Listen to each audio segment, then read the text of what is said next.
Hi. I keep forgetting about lighting. Got some better lighting going here.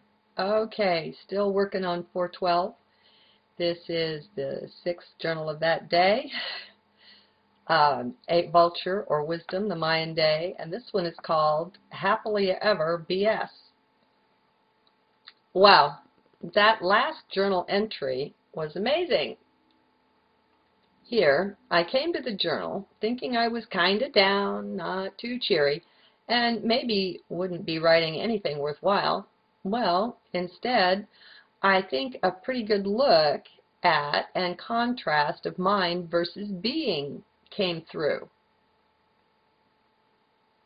I'm impressed anyway. But you shouldn't count that, perhaps.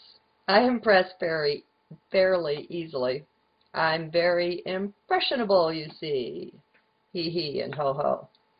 Now, it begins to look like maybe this will be the worthless journal, if there even exists such a creature.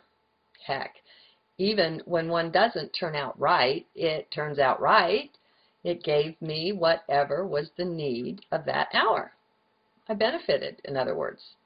What higher standard is there than that? We benefit both from the fun stuff and the not so fun stuff that comes our way. Most of us over about 25 have at least begun to realize this. Those of us over 50 simply know it. It's probably not fair, or at least not so good, that we were fed all those fairy tales in our youth, about Prince Charming and Superman and all that happily ever after garbage. Happily ever after is quite available. It's just that it's absolutely nothing like they told you about.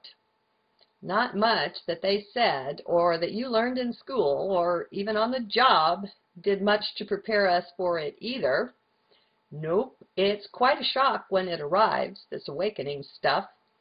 Adyashanti is one of the best expounders of this tale. For those who like guts and glory and all that, the alpha approach, try Jed McKenna. He's like the Marines of awakening. He does a pretty good job too. The thing is, though, that there is really no way to prepare. There's really not any understanding that you have now that you'll be taking with you into awakening. They'll all morph and change quite out of shape, or, more likely, disappear entirely. It's rather disconcerting. How's that for a tame word for a wild ride? Pretty good, I thought. Disconcerting. I wonder what it is, then, to be concerted. If disconcerting is such a shocking thing, maybe concerting is calming or something. If we change the accent on the word and make it concert, as in music, it can be calming, or not. Oh well, we'll have to look that one up. Concerting as opposed to disconcerting. I wonder if I've ever been concerted. Oh well. I don't much like claiming anything, especially anything like being awakened. There's a part of me, though, that I left behind somewhere way back. When I woke up, I don't even know what made me do it. Wake up, that is. The parts we leave behind, well, we don't do that willingly. They just slip out on us.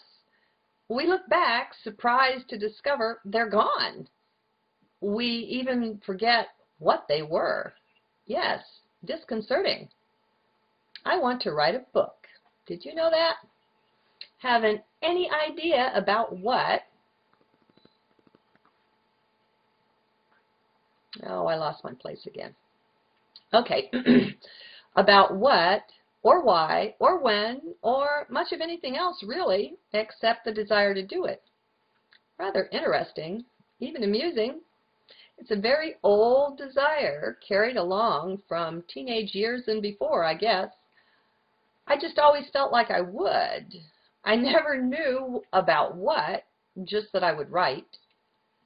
Who knows, maybe these journals will somehow morph into a book. I don't know. I waited all this time for clarity and purity to arise. I didn't want it full of ego junk. Plenty and more of that out there already.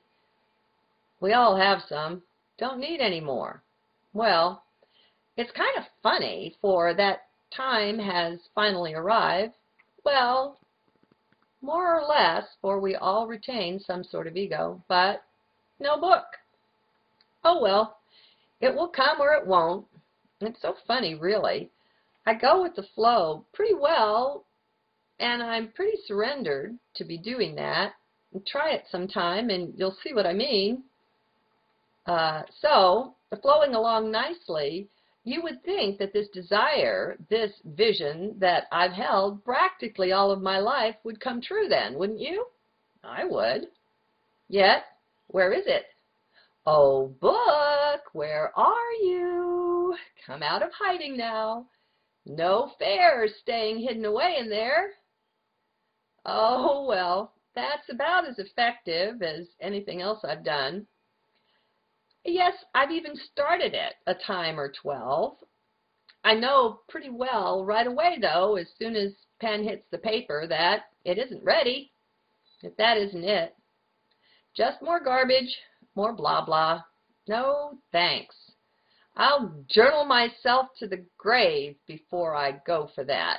Okay, lost my place again. Before indulging in that. At least these journals are worth something. I'm the living proof. They work wonders. Communication does it, I guess. A journal is just another form of communication. That's why talking to a friend or even a stranger sometimes can really bring an idea or understanding out for us. It's the communicating. Everything mirrors us back to ourselves. We don't fully realize that yet here in 3D, but it's so. Psychology even has a word for it, so they've seen it in action. Projection. Your pet peeves, and mine, are really failings that are within us. They're not really out there in others at all. We just project them out there. Why? Because it's safer. It's safer to judge and condemn stuff in another rather than face up to it in the self. It's easier to see it outside. Facing it in the self is tougher. That takes work. It's pretty funny, really, but every time we open our mouths to say anything at all, we are really just self-revealing. No matter what we say, we're really just exposing the self. Check it out. Post a little birdie on your shoulder and assign her to watch very closely for 24 hours everything that you say. Then have her report back to you. That's the tricky part. Enjoy.